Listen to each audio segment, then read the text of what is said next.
Olá, boa tarde. O balanço da Expo Inter é o nosso principal destaque no programa de hoje. A gente também vai tirar as dúvidas sobre os seus direitos com o advogado Marcelo Silveira de Almeida. No quadro Atrás do Volante, a gente vai conhecer a nova Saveiro cabine dupla. Ainda tem as notícias do dia e o trânsito. Fique com a gente.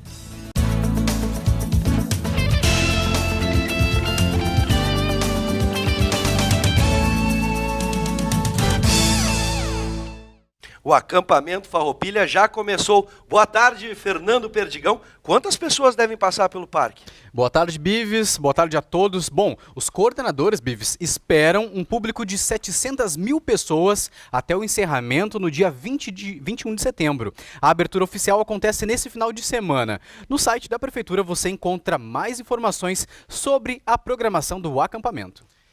Pessoas que têm animais de estimação. Você tem quantos? Eu tenho 4 pets. Eu tenho 2 gatos e 2 cachorros. Pois bem, eu tenho 2, né? 2 cachorros ou 2 gatos? Tenho 2 cachorros bem grandes, tá? Bem grandes. São quase pôneis. É, exatamente. Bom, pessoas que têm animais de estimação levam uma vida mais leve, extrovertida e menos ansiosa. É isso que as pessoas pelo menos dizem e as pesquisas confirmam agora. O Brasil é o 4º país no mundo em número de pets. São mais de 100 milhões de bichos. Muito, né? Viviane é apaixonada por Bruno. E ao longo dos 9 anos de vida deste chau-chau com nome de gente, muitos outros sentimentos foram despertados em sua dona. É uma mistura de bem-estar, equilíbrio, uma paz interior. Eu não consigo brigar com ele ou brigar com alguém ou ficar mal ou estressada quando ele está perto. É impressionante. Quem tem bichos de estimação sente que a companhia deles nos faz bem. E não é só a impressão. Uma pesquisa da Associação Americana de Psicologia revela que esses animais trazem benefícios à saúde mental das pessoas. Quando o animal se relaciona conosco, isso traz uma sensação de bem-estar, porque a forma como ele se relaciona, a capacidade social dele, as nossas características sociais se juntam e aí essa relação acaba dando certo. Qualquer animal de estimação pode fazer bem ao dono, mas com gatos e cachorros os resultados são mais evidentes. Eles facilitam a aproximação com outras pessoas, o que favorece o convívio social e provocam sensação de prazer, diminuindo o estresse. A autoestima também agradece. Como o animal ele não vai estar avaliando, julgando, analisando a pessoa vai ter uma relação direta, livre de auto-julgamento, de se sentir assim ou se sentir assado, porque o animal responde muito facilmente, de uma maneira afetiva, muito rápido, independente do seu estado de humor, da hora. E são bonitos, né, Bives? Aliás, aquele bulldog me lembra alguém. Tá bom, Perdigão, tá bom. Brincadeiras à parte. Bom, a Turquia é o novo parceiro comercial do arroz gaúcho. Um navio seguiu na última quinta-feira para a Europa com mais de 30 mil toneladas do produto. A Federação das Associações de Arrozeiros afirma que a negociação foi cautelosa e contou com a colaboração das duas partes. A Federarroz aponta que o setor luta em meio a uma alta carga tributária e também a dificuldades logísticas. Muito bem. Bom, você pode participar do Conexão RS através do Facebook. Faça contato no facebook.com/ubratv, ok? Bom, depois desse calorão de hoje... Vai, né? Continuar ou vai chover? Já percebeu que eu tô com a voz meio banho, tô com o nariz entupido, né? Pois é, tô gripado. Um dia chove, outro dia fica frio, outro dia fica quente. Exatamente, essa sanfona abre e fecha aqui a temperatura no Rio Grande do Sul é impressionante. Bom, o calor de hoje, né, pode amanhã trazer um clima mais intenso para qual lado? Para a chuva ou para o calor? Vamos ver como fica o tempo para amanhã.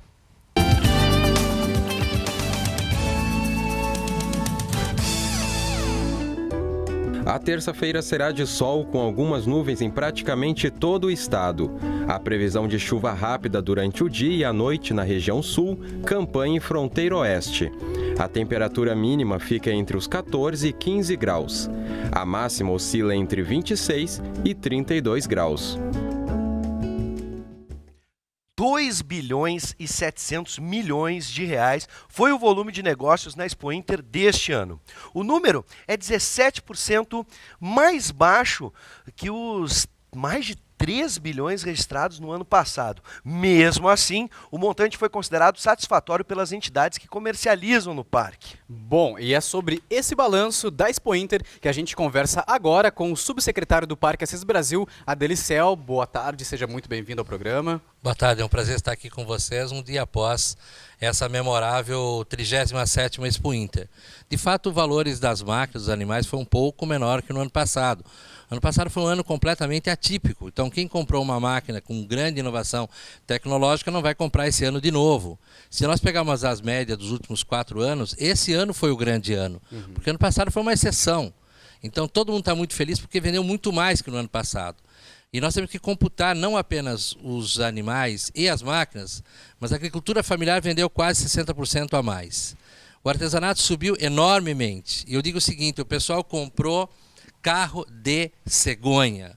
Uma única empresa vendeu 203 carros. Quando eu falo carros, não é automóvel de passeio. São todos ou são carros de maior potencial, porque vão ser usados nas lavouras, nas cabanhas, etc. e tal, e muitas caminhonetes potentíssimas. Então, até as 13h30 da tarde de ontem, nós tínhamos em torno de 1.200 e poucos carros vendidos. Devemos ter vendido muito mais no final da tarde, porque tem aquele rescaldo de fim de feira. Mas nós temos que pensar em outras questões que não são computadas, que no ano que vem eu espero que sejam computadas, que vou levar à comissão da Expo Inter para que a gente tenha dados sobre o pequeno comércio, que é um pavilhão inteiro, sobre a questão da alimentação. Imagine só o que foi vendido de refrigerante, de água e de cerveja. O chopp, vou dar dados de uma operação de chopp, de 2 operações de chopp artesanal. 2. Uma que foi um espaço dentro do pavilhão dos suínos, que tinha uma operação de 12 pequenas cervejarias. Foram mais de 10 mil litros. E num outro restaurante que vendia a cerveja, vendia o chopp de uma grande empresa, uma patrocinadora nossa, vendeu mais de 3.500 litros de chopp num único espaço. Então teve uma operação, o Lion, um dos Lions de Esteio me disse o seguinte, nós vendemos o dobro do que no ano passado. Essa foi uma grande feira, 502 mil pessoas, o tempo ajudou, só houve 2 chuvas um pouco durante o dia, mas não foi de lastimar. E também outra coisa que nós precisamos discutir, a feira não são apenas números, a feira tem um conjunto de coisas que são incomensuráveis. As relações internacionais, as relações entre os povos. Por isso que eu vou propor que a gente faça no ano que vem o dia das delegações. Porque como as delegações chegam, muitas vezes você não tem como recepcionar na hora, elas vão fazer as suas visitas, elas vêm para o setor de marcas. Foram vendidos 130 tratores da Agrale para a África. Então, a delegação do Canadá, eu só pude recepcioná-los rapidamente, mostrar onde era o pavilhão da agricultura familiar, ficaram encantadíssimos, com a cachaça, não conheciam o aipim, comeram uma tapioca, acharam a coisa mais boa do mundo. Então quer dizer que mesmo as vendas tendo um número menor do que no ano passado, o resultado é satisfatório, então? Mas há umas variações, por exemplo, no setor da pecuária e outros setores, por exemplo, como cavalos, crioulos, embora eles tenham variado negativamente, outros cresceram, como, por exemplo, o setor bovino, o Angus, o setor de ovinos também. Há uma... É relativo a cada momento. A questão dos cavalos é que houve muitos leilões no início desse ano. Participei de um leilão só numa noite de sábado, onde foram vendidos mais de 3 milhões de reais. Basicamente, cobertura e prenhez dos animais. Então, há um avanço. Eu vejo, por exemplo, os ovinos numa retomada muito grande, vejo também que alguns gados de corte estão tendo um peso significativo. Enfim, a Expo Inter é muito mais do que isso, porque quantas pessoas foram no parque de diversões? Se a empresa paga 118 mil para nós, quanto ela teve que ganhar para sustentar toda essa operação e ter seu lucro? Bom, nesse ano a grande novidade foi o acesso pela 448, né? Isso foi genial. Funcionou? Foram várias reuniões, funcionou muito bem. O acesso de entrada podia sair também pela 448 ou ir até a 116. Sim. O trem funcionou sempre muito bem, com bom atendimento, muitos elogios ao atendimento da Transurb. É claro que nós também temos alguns problemas que nós fizemos questão de colocar. O grande problema de uma feira como a Expo Inter, por ser um órgão público, são as licitações. Essa lei 8666 tem que mudar, gente. Nós temos que ter deputado federal e senador que tenham coragem de mudar essa lei. Essa lei está trancando o Estado, é um câncer, eu insisto, é um câncer. Bom, estamos em período eleitoral, fica a dica, né? Veja o seguinte, eu quero gente que que tenha isso como sua plataforma. A empresa de quinta categoria ganha a bilheteria, que gira mais de 3 milhões em dinheiro. Nós temos que ter uma licitação que obriga o sujeito a fazer um depósito antecipado desse dinheiro. E aí nós vamos ter uma empresa que tenha pessoas qualificadas. Sabe as queixas que eu recebi por isso? Que foram 17 Sim. apenas. Várias delas era exatamente naquele domingo, no primeiro domingo, essa empresa não apresentou o número de pessoas que tinha que apresentar, as pessoas não estavam treinadas adequadamente, e isso que nós tínhamos feito com uma parte deles um treinamento específico, que inclusive que a Transurb nos ajudou, e eu dei uma palestra sobre a CIS Brasil, sobre o parque, sobre a Expo Inter, mas faltou muito. E se funcionou a limpeza, e a limpeza não foi só porque teve tempo bom, a limpeza funcionou em todos os momentos, de manhã, de tarde, de noite, de madrugada, com chuva, sem chuva, porque nós pegamos o chicote. Nós fomos para cima das empresas terceirizadas para apresentar o seu trabalho. O senhor criticou também o sistema de bilhetagem, né? O acesso ao parque. Por quê? Exatamente, essa mesma empresa que ganhou ali a concorrência, tá? Foi uma empresa sem experiência, não pode mais continuar isso. Muito bem. E as melhorias no parque que o senhor destacou no início, né? Até embora não tenha chovido bastante, como em outras edições, um balanço final da estrutura do parque. As pessoas que passaram no lavador de gado de corte ficaram impressionadas com a qualidade do lavador. A peonada que teve lá no camping gostou muito dos 111 novos espaços. Quem passou ali pelas esferas, curtiu a nossa música, a nossa dança, das 9 da manhã às 9 da noite, nunca teve isso. Nós tivemos 15 mil pessoas que foram ouvir um show gospel, pagando. Né? As esferas pintadas, a academia que fica como herança, como legado para a cidade de Esteio. Então essas são coisas muito importantes. A feira teve investimentos e agora nós vamos fazer muitos investimentos dentro das nossas possibilidades para melhorias do parque.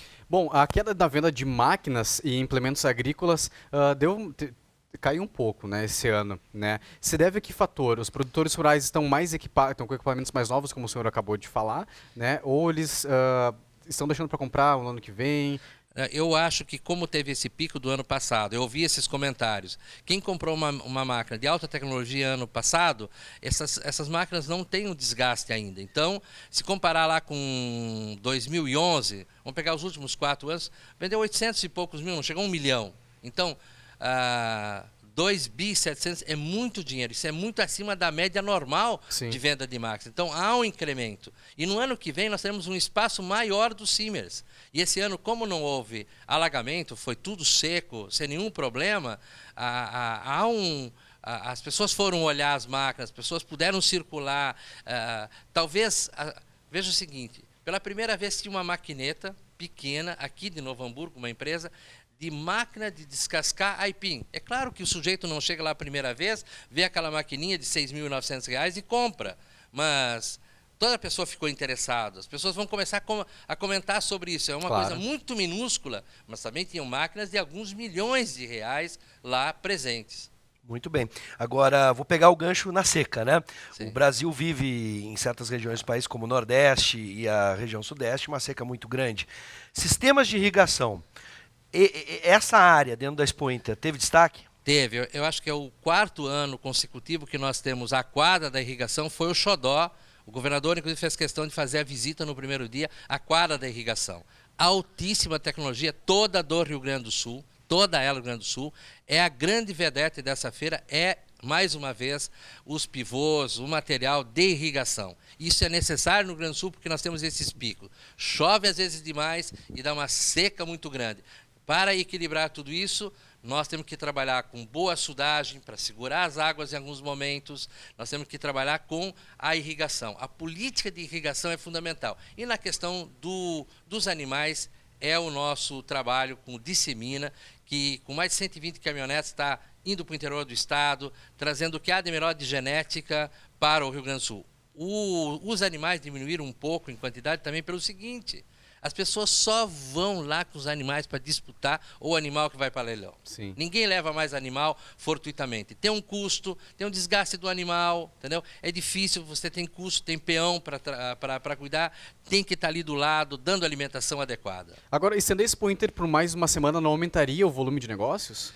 Eu creio que 9 dias é puxadíssimo. Eu que fiquei lá 10 dias seguidos, sem sair do parque 1 hora sequer, é um negócio impressionante. E veja o seguinte, para segurar toda essa estrutura, de manhã, de tarde, de noite e madrugada, nós tivemos que trazer muitos funcionários do interior do estado.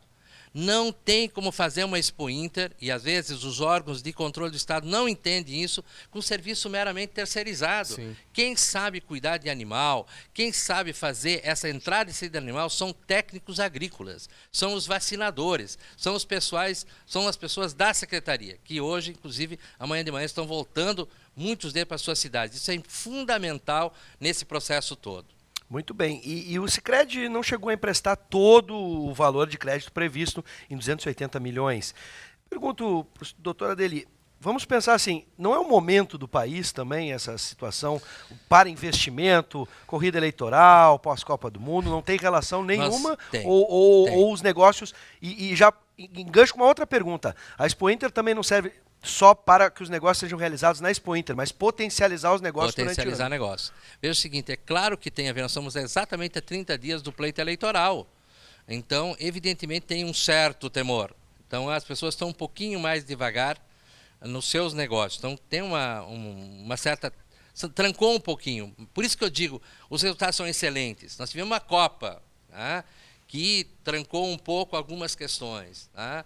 As dificuldades de mobilizar alguns setores da economia. Ainda tem a eleição daqui a 30 dias, então fica um pouco isso. Agora, o legado da Expo Inter é incomensurável. Por isso que eu estou propondo, inclusive, essa questão das delegações, ter um dia de encontro das delegações estrangeiras, para que eles troquem ideia, para a gente ter um balanço também. No meio da Expo Inter, quarta-feira tem que ser a noite de encontro das delegações. Quantas pessoas passaram pela feira? Qual foi o público total? 502 mil pessoas. Público recorde, absoluto em todos os dias, tá?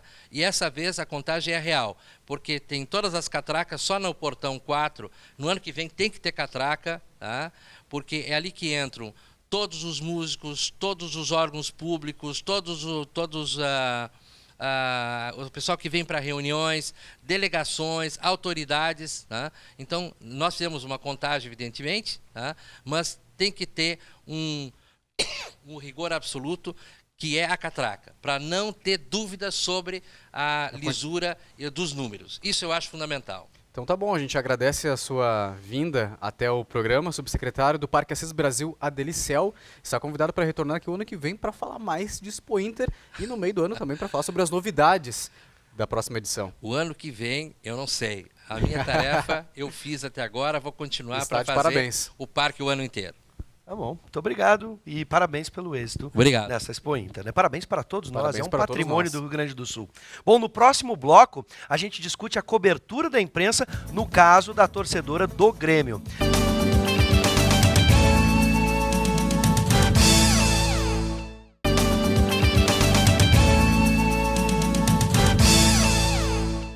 Bom, a gente começa esse bloco com um recado para os doadores de sangue de esteio.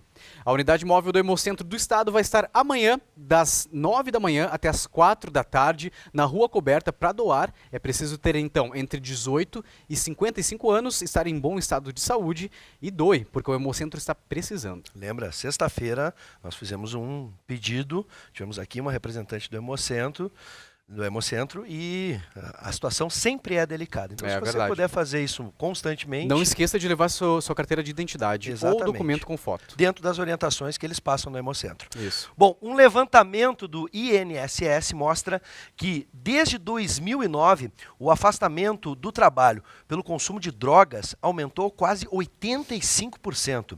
Nos últimos 5 anos, o governo federal já gastou mais de 200 milhões de reais com auxílios doença para viciados em todo o país. Os dados foram divulgados pelo jornal Folha de São Paulo. Bom, o presidente uruguaio José Mujica vem ao Rio Grande do Sul na próxima quarta-feira, dia 10. Pela manhã ele visita o polo de catadores de Novo Hamburgo às 10 horas. Na parte da tarde, Mujica palestra no Seminário Internacional Universidade, Sociedade e Estado, que será realizado no Salão de Atos da URGS a partir das 18 horas.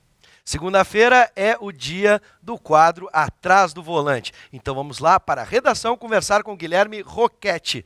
Tudo bom? Atenção, roda VT.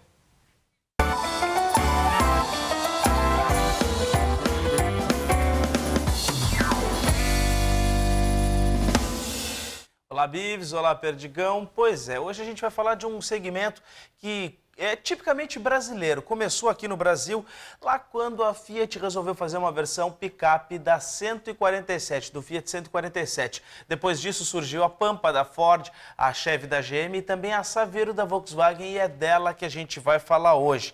Elas sempre foram muito úteis, essas picapes pequenas sempre foram muito úteis para os serviços dentro das cidades, né? Uma esticada no campo e jovens que queriam transportar pranchas, bicicletas, enfim. Pois o lançamento agora é a Saveiro cabine dupla. É a concorrente direta da Fiat Strada, que é cabine dupla. O diferencial, apesar da Saveiro não ter a terceira porta que a Strada lançou agora, é a possibilidade de transportar 5 passageiros. Então, a Strada, por exemplo, só é homologada, só é certificada para transportar 4 passageiros. O conforto para quem anda atrás é um pouco mais restrito ainda, claro, porque é uma picape com um alongamento. Mas mesmo assim, o banco é aquele tradicional, Bives, que tu conhece bem, de manter o assento mais alto atrás em relação aos da frente. Então, quem anda atrás consegue ver por cima dos bancos da frente. Ela custa, nessa versão Cross que a gente está vendo aí, essa que tem as rodas de liga leve cromadas, ela custa R$60 mil e vem completa. Por fora as rodas de liga leve, os para-choques com faróis de neblina junto com os faróis de milha, direção hidráulica, vidros, travas elétricos, airbag duplo e o freio ABS. Essa aí é a versão Highline, que é a que a gente está olhando agora. Essa Saveiro Highline, ela é uma versão exclusiva para Saveiro cabine dupla, já que a outra versão cabine estendida tem uma outra nomenclatura e ela também tem direção hidráulica, vidros e travas elétricas, mas com uma decoração um pouco mais urbana. Essa aí é a Cross que a gente está vendo agora, que por sinal é a mais bonita de todas, também é a mais cara, né? Há também a versão mais em conta, ela parte de R$47.500, mas só tem a direção hidráulica, é a Saveiro Trendline cabine dupla. Mas é uma bela opção aí, então, para quem tem família ou um filho, por exemplo, e não quer abrir mão da picape. Ou então, para quem quer transportar os amigos em casa, pode. Quem voltar para mim, a minha chefe falando lá, tem que responder a chefe, né? Se ela me pergunta, eu tenho que responder. Mas então a Saveiro cabine dupla, ela é uma boa opção para quem tem esse perfil um pouco mais aventureiro, quem quer ter um carro mais versátil, que junta, por exemplo, escapadinha final de semana de percurso no campo, na praia e o espaço para levar mais gente atrás. É uma candidata daqui, quando ela tiver 40, 50 mil quilômetros, é uma candidata a ocupar a vaga da minha garagem. O que tu acha, Bives? Vai trocar o teu Gol pela Saveiro?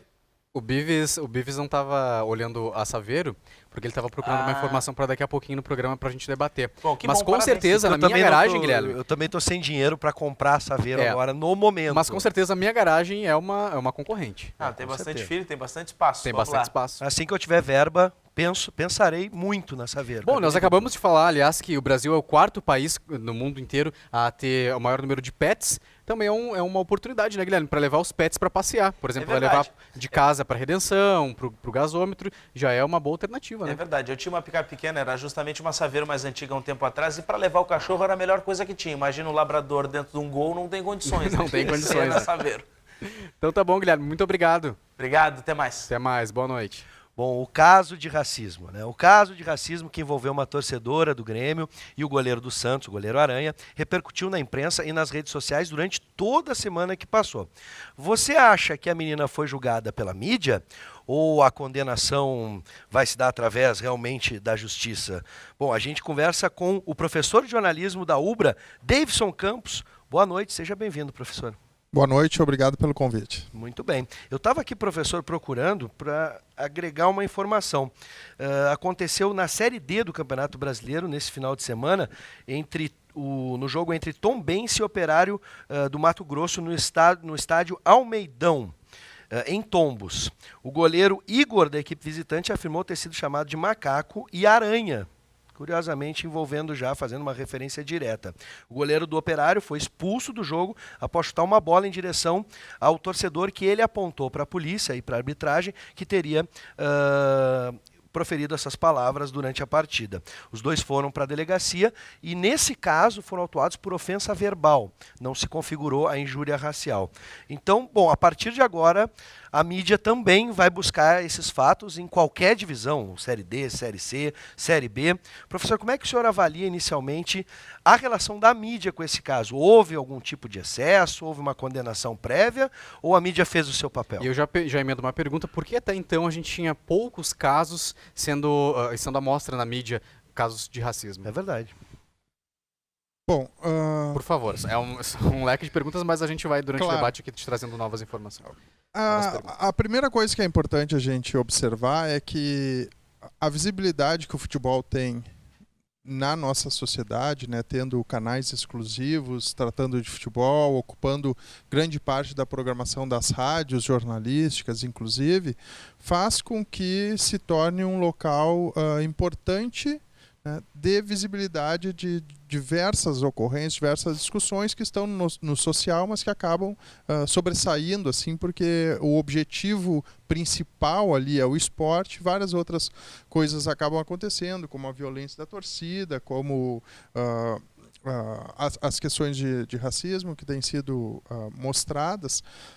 Mas a gente não pode descontextualizar isso e achar que é só no futebol que acontece. Essa é a primeira questão, né? O racismo de alguma forma, e não sou eu quem digo isso, vários estudos comprovam isso, é um dos pilares estruturais do que a gente chama de Ocidente.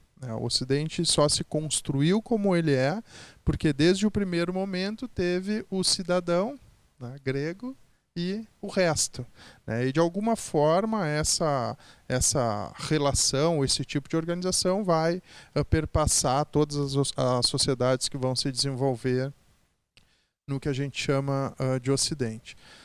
Claro que em função disso, ou em função dessa visibilidade, voltando a falar especificamente do futebol, o que aconteceu no jogo do Grêmio, e que não aconteceu, por exemplo, nessa partida que aconteceu no Mato Grosso, foi a imagem, a gravação do exato momento em que ocorreu o ato de racismo, né? E dessa forma, com esse flagrante, digamos assim, e essa é uma das lógicas do jornalismo atual, né, trabalhar com a imagem que flagra determinada ocorrência e privilegiar essas imagens, muitas vezes acima da factualidade, que seria o valor notícia preferencial do jornalismo, quer dizer, aquilo que está acontecendo, né, ganhou essa proporção e essa repercussão social aquilo que aconteceu no Estádio Olímpico. Foi a partir dessas imagens que despertou a ira, né, das pessoas e, enfim, xingamentos no perfil de Facebook dessa menina. Exatamente, até porque os gritos de macaco voltados para o goleiro Aranha, né, não foi proferido só pela menina, mas em função daquela imagem, né, que vai ter um sentido simbólico bastante forte, porque é uma jovem, porque é uma mulher branca, porque ela está, né, junto com outros torcedores, inclusive negros, né, em meio a um ato de racismo, ela vai ser simbolicamente muito importante, muito forte, e isso vai levar à repercussão que teve esse caso. Nas imagens de televisão, Bives, a gente pode ver vários torcedores gritando, ela foi identificada, mas a imagem que mais passou na televisão, e você de casa pode ter acompanhado também, foram as imagens dela em tempo devagarzinho, né? Lento, em slow motion. E de outros torcedores, não. Nesse caso, a mídia já estava pré-julgando ela? Bom, digamos que foi trabalhar com a ideia do particular, né? Ali era a imagem possível do flagrante. Essa é a questão. E de alguma forma, quando tu apresenta essa imagem, tu já está imputando nela um crime, porque isso ficou fora da discussão e inclusive das repercussões, né? Que as repercussões foram amenizando o ato e de alguma forma, depois da coletiva dela, quase que ocorreu um clamor, tanto midiático como de alguma forma social, para que o goleiro perdoasse a jovem, né? Esquecendo que não é uma questão de perdão, o crime está cometido, né? Porque senão, daqui um pouco, claro, guardadas as proporções, um assassino que se arrependa vai ser perdoado porque pediu desculpas, né? A gente está trabalhando com questões legais e no momento que uma lei existe, e é isso o que se pensa de uma sociedade democrática, mas com uma organização legal estabelecida, é que as leis devem ser cumpridas, né? E se está previsto o racismo e a injúria como um crime, né, dessa maneira deve ser tratado.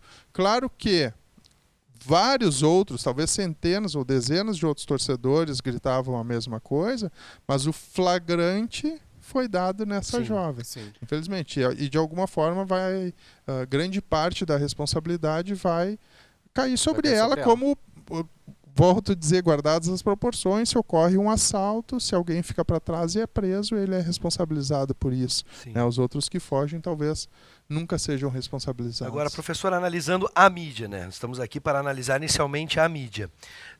Nas redes sociais, muitas manifestações, e ali sim a gente pode identificar não só agressões contra a menina e uma pré-condenação sem as vias judiciais, né? Incluindo penas, né? Ela tem que fazer isso com a moça, tem que fazer aquilo com a moça, depois atiraram pedra lá, enfim.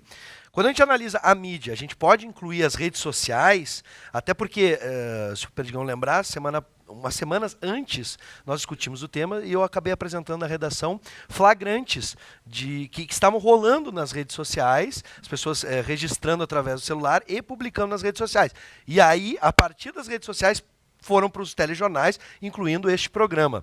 Rede social, dá para incluir da mesma forma numa análise midiática? Bom, como suporte, as redes sociais são mídia, né? Mas a questão do conteúdo das redes sociais, ela vai se diferenciar de um processo de produção, digamos assim, profissional, né?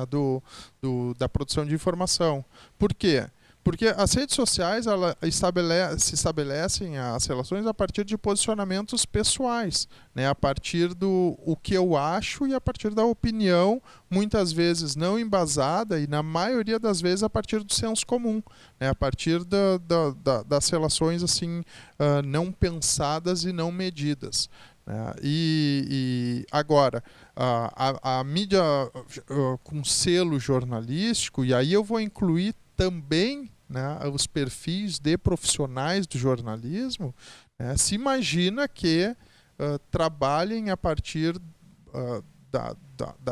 digamos assim, dos elementos técnicos do jornalismo, né, e que vão possibilitar não uma avaliação a partir do que eu acho, mas uma avaliação a partir de elementos concretos, de dados concretos, né? Então, o que as pessoas opinam, ou mesmo essa agressão que houve contra a menina, isso, digamos assim, a gente pode ligar às antigas manifestações de empastelamento, de protesto, de quebra-quebra mesmo, que historicamente sempre aconteceram, né? Empastelamento, quebrar, seja elementos da imprensa ou órgãos públicos ou privados, o que quer que seja, enquanto que o que se tem por informação, né, jornalística, essa não, de alguma forma, tentou cobrir, né, o que estava acontecendo, inclusive essas manifestações. Então tem que diferenciar o tipo de informação, mas não se pode perder a dimensão de que cada vez mais a produção de informação vai se dar por esse tipo de comunicação que ocorre em rede, em que as pessoas têm possibilidade de, né, produzir informação, seja ela de caráter opinativo ou informativo, mas tem que ter um diferenciamento porque as pessoas, de alguma forma, para buscar informações daquilo que está acontecendo, efetivamente Sim. ainda buscam Na né, mídia tradicional. o jornalístico. Muitas vezes em rede, mas buscam a marca ou o selo do jornalístico. Eu sei, nós estamos com o tempo estourado, já estou me comunicando aqui, mas uma última pergunta, rapidamente, professor. A mídia é importantíssima nesse processo agora, vamos analisar para frente, nesse processo de reestruturação do país para que a gente possa acabar com este problema. A mídia é importantíssima, sem sombra de dúvida. É uma esfera importante para a disputa discursiva sempre, né? Então qualquer questão que queira se discutir, ele tem que passar pela mídia. Porque é o espaço público que nós temos hoje. Seja a mídia tradicional, que ainda tem um importante alcance, é importante o papel que cumpre a chamada mídia linear, né, aquela mídia mais tradicional, quanto as redes sociais que cumprem esse papel de capilarização, digamos Sim. assim, da produção de informação e da recepção da informação. E cada vez mais tem importância, a gente sabe, as pessoas se informam pelas redes sociais. Então, temas como esse ou acontecimentos como esse são importantes para que paute, agende socialmente a discussão sobre um tema bastante importante, que foi uma amostra daquilo que tem sido chamado de racismo institucional, né? As instituições, como organizações e como sociedade, elas estão contaminadas ainda pelo racismo e a gente tem que atacar o verdadeiro problema que também acontece no estádio de futebol, mas que de forma geral ocorre em toda a sociedade. Muito bem, professor Davidson Campos, muito obrigado pela participação, seja sempre bem-vindo. Eu gostei bastante do uniforme do programa, ficou muito bonito. Nós contratamos uma estilista especializada. Olha só. Muito obrigado, professor.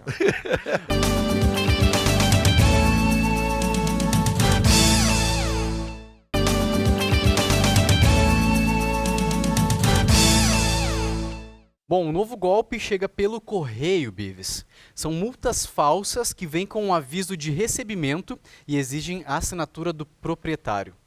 A sofisticação é tanta que ela chega a ter código de barras para contas desconhecidas e o Detran alerta para que os motoristas fiquem atentos. Nossa, já não é legal receber uma multa, já não é legal cometer, depois receber e ainda ser uma multa falsa, nossa. É brincadeira, né? Bom, quero saber dos meus direitos. Bom, e a semana começa e as dúvidas do consumidor estão aí, Bives. Então, quem nos ajuda a tirá-las é o nosso consultor em direito do consumidor, Marcelo Almeida, que já está aqui. Boa noite. Seja bem-vindo ao Conexão RS. Boa noite, Perdigão. Boa noite, Bives. Só um comentário a respeito dessas multas que estão chegando pelo correio. Hoje de tarde, eu fiz um comunicado no município de São Bernardo do Campo de um cliente meu que foi multado lá. Sem nunca ter estado Sem nunca ter estado lá. Brincadeira, né, Marcelo? O que fazer nessa hora, Marcelo? Impressionante. Não, em primeiro lugar, informar, né, o Detran da região a respeito disso, tirar cópia de tudo. E é muito importante que eu faça um registro também a respeito disso. Porque é aquele negócio, assim como ele foi multado em São Bernardo do Campo, ele pode ter cometido um outro crime em São Bernardo do Campo, não se sabe, entendeu? Porque as pessoas têm os dados dele. O que acontece? Chegou toda a documentação, previamente informado, a multa e os dados legais deles, todos os registros como deveria ser mesmo. Entendeu? Ou seja, quem pega ali acredita. O que acontece? Em função disso, acabam fazendo até um empréstimo no nome dele, como é prática hoje aí dessas financeiras. Então a gente tem que ter muito cuidado, né? É muito importante. Telefonou também, não passe seus dados, não dê CPF, não dê nome completo, não dê filiação. Isso é muito importante também. Mesmo que a pessoa assim, ó, você ganhou um prêmio, ninguém telefona avisando, ninguém, sabe? Eles mandam até a tua casa alguém credenciado para te informar do teu prêmio. É aquele negócio. Ganhei um prêmio na televisão, vamos mandar um e-mail agora para isso, para informar meus dados? Não, isso aí não existe. Claro, que eu já ganhei no avião do Faustão, é impressionante. Ô louco, meu! Bives, eu quero lembrar que a galera de casa, você pode participar, pode ligar pra gente a 51-3477-9105, ligue, vai falar aqui com o Marcelo Almeida e com o Bives e comigo aqui no programa, tá certo? Bom, a gente abriu o programa falando sobre os pets, né? Sim. Mais de 100 milhões de pets no Brasil, dá pra botar metade, seria praticamente metade da população brasileira em pets, né? Cachorrinho, gatinho, entre outros. Vou começar com os filhotinhos. Qual a responsabilidade que uma empresa, uma loja que comercializa animais, os pets, filhotes, tem quando, por exemplo, o cachorro não é da raça que foi vendido, né? Um guaipeca. O cachorro não cresce como deveria crescer, era para ser um grande pastor alemão, às vezes vem até doente, né? Exato, isso já aconteceu comigo. Veio doente e faleceu logo em seguida, quando eles me disseram que já estavam com as primeiras vacinas dadas e todo o cuidado necessário. Qual é a responsabilidade dessas lojas? Bom, em primeiro lugar, devidamente a vacinação em dia, né? Isso aí comprovado documentalmente, né? Isso aí quem está adquirindo tem o direito de levar a documentação. Outra coisa, tem que vender uma raça que realmente está divulgada. Aquela história, assim, olha, não, estou te vendendo vamos falar um que não exista mais, um Doberman, chega lá é um piquinês. Sim. Entendeu? Então é difícil, então devidamente. E outra, responsabilidade qual é? A partir de quando a pet vende, quem pode vender é a pet, tem que estar devidamente registrado. Ou seja, é aquela história, assim, como a gente sempre fala, assim, ó, num parque, estão vendendo, uma pessoa está vendendo um filhote, não pode vender o filhote, entendeu? Uma doação é uma coisa. Agora, quem vende é quem está devidamente registrado. A pet sim, mas também tem suas responsabilidades. Ela tem que vender, ela tem que assim, ó, se comprometer na obrigação, assim, estou divulgando o que eu realmente vou vender. Isso nesse sentido sim.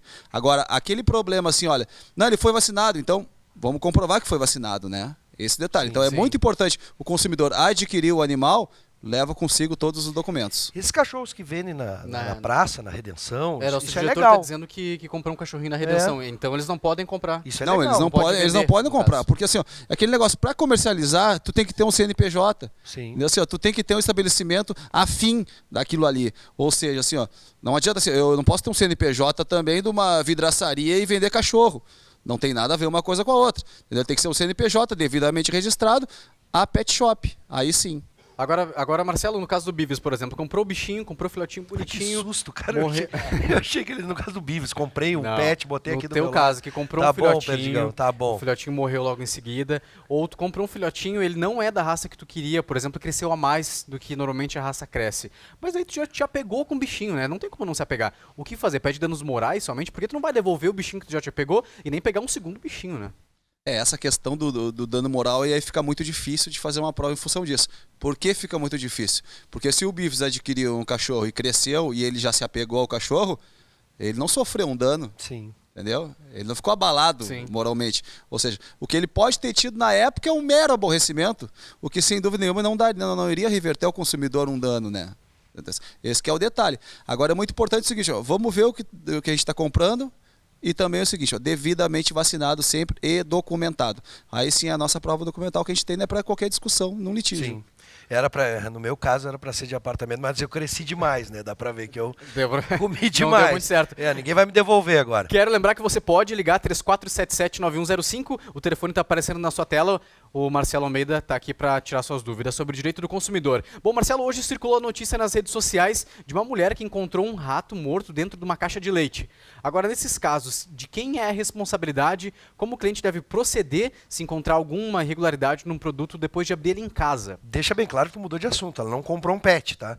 O rato não era brinde, tá? É verdade. Agora, neste caso, inicialmente, se chama-se no processo, chama-se o supermercado, no caso, e também assim, o fabricante. Chama os dois pela responsabilidade solidária. O juízo vai entender o quê? Vai entender que a responsabilidade é apenas um. Mas tudo bem, mas deixa o juízo entender isso aí. O que acontece? É um pouco diferente essa questão. Assim, ó, certamente, para os supermercados, é muito fácil sair desse processo. Por quê? Porque certamente essa caixa é lacrada, entendeu? Assim, ó, agora o que acontece? O fabricante não. Aí o fabricante vai ter que informar o porquê aquilo ali está ali. Agora, a responsabilidade dos dois.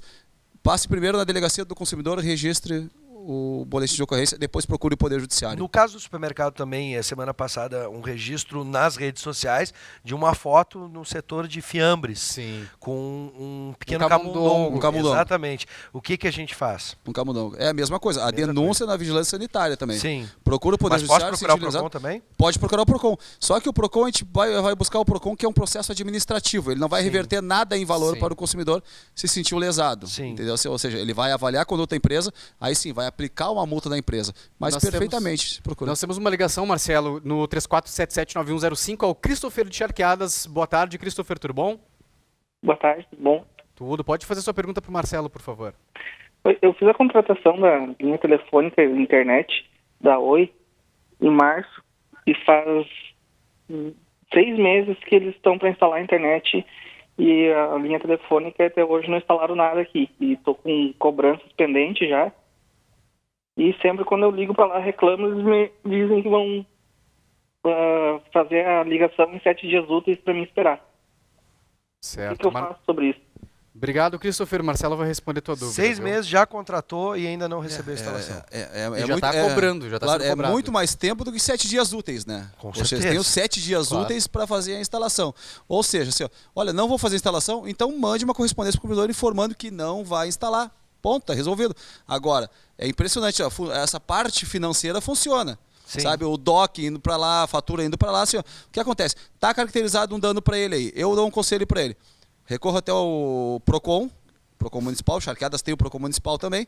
Recorra até o Procon e efetue o registro lá pedindo a rescisão do contrato, porque é bom ele pegar uma outra operadora agora. Essa aí já não funciona mais. E também procure o Poder Judiciário, Juizado Especial Civil, popularmente conhecido como Juizado de Pequenas Causas. Entre com um processo assim, ó, porque frustrou a expectativa dele. Ele contratou um serviço, está sendo cobrado o que ele não recebeu de serviço ainda, de prestação de serviço, ou seja, busca um dano moral. Olha, a caracterização do dano moral está expressa aí. Além de reaver todo o dinheiro que foi Além gasto. de reaver, e se ele efetuou algum pagamento de fatura, alguma coisa, ele tem a devolução em dobro, porque é chamada repetição em débito. Ou seja, o que é cobrado indevidamente, o que foi pago indevidamente, o consumidor tem direito a receber em dobro. Agora, Bivi, você faz compras pela internet? Já realizei algumas, embora ainda tenha um certo receio. Bom, não sei se você em casa faz compras pela internet, mas uma dúvida que muitas pessoas têm é a seguinte, Marcelo. Fiz uma compra em um site de leilões, por exemplo, tá? Fiz uma compra de um celular num site, digamos, um exemplo, tá? Mercado Livre, sem ser o Mercado Livre pago. E esse celular chega, essa caixa de celular chega para mim na minha casa, só que não tem nenhum celular dentro. Como proceder? Perfeitamente. O que acontece? O Código de Defesa do Consumidor, é um diploma legal que até completa 24 anos agora na quinta-feira, dia 11. Interessante. O que ele prevê? Na época não existia compra online quando ele foi criado, mas hoje já tem dispositivos que garantem o quê? A compra pela internet, o direito de arrependimento. Agora, o que tinha no Código de Defesa do Consumidor e sempre teve foi um direito do consumidor, é a chamada inversão do ônus da prova. O que o consumidor alega cabe ao fornecedor provar o contrário. Ou seja, recebi uma caixa, quem vai provar que o celular estava ali é o próprio fornecedor. Então ele vai ter que provar. Se pede a inversão do ônus da prova. Se alega, olha, recebi uma caixa, e acontece muito disso também, tu recebe uma caixa que não tem nada dentro. Pois é. Então não adianta. Então assim, ó, o que acontece? Cabe ao fornecedor provar o contrário, chamada inversão do ônus da prova. Para o consumidor com a parte mais fraca na relação, tem todo o direito a pedir a inversão do ônus da prova. Muito Então bem. tá bom, Marcelo, obrigado. A gente agradece a tua participação aqui no quadro Direito do Consumidor. Quem quiser fazer mais perguntas para o Marcelo, pode mandar em facebook.com/ubratv. A gente guarda todas as perguntas para ele e passa na próxima semana. Eu agradeço, o prazer foi meu. Marcelo, eu quero te mostrar agora o meu sapato novo. Olha só. Quero Olha mostrar, só. né? O professor Davidson tem toda a razão. Você está espetacular. Eu e o Bivis estamos com a mesma cor, tá? Tô usando sapatos da Kildare, da Alguini, lá da Voluntários da Pátria, e também na Flores da Cunha, em Cachoeirinha, e no centro de Porto Alegre, e calça da Freeley da Alguini também. Pô, mas muito bonito, hein? Parabéns. Não, é verdade. Inclusive, assim, o Bivis também. Eu tenho certeza que o Bivis andou pela Alguini também lá. Não, Alguini, com certeza. Eu só não sirvo de modelo, né, atualmente, né, porque senão eu vou chamar que é modelo plus size, né? É. Então a gente deixa o Perdigão, que tem mais jeito de modelo. Tu Só tem um voz de pouquinho, né? modelo, tu Só tem um voz. É, praticamente isso. Eu até fico com vergonha. Mas obrigado, Marcelo, viu? Eu que Muito agradeço. bem. Bom, o Conexão fica por aqui. Amanhã a gente continua nossa série de entrevistas com os candidatos, Bivis. Simone Leite, né? Do PP, Isso. candidato ao Senado, vai ser sabatinada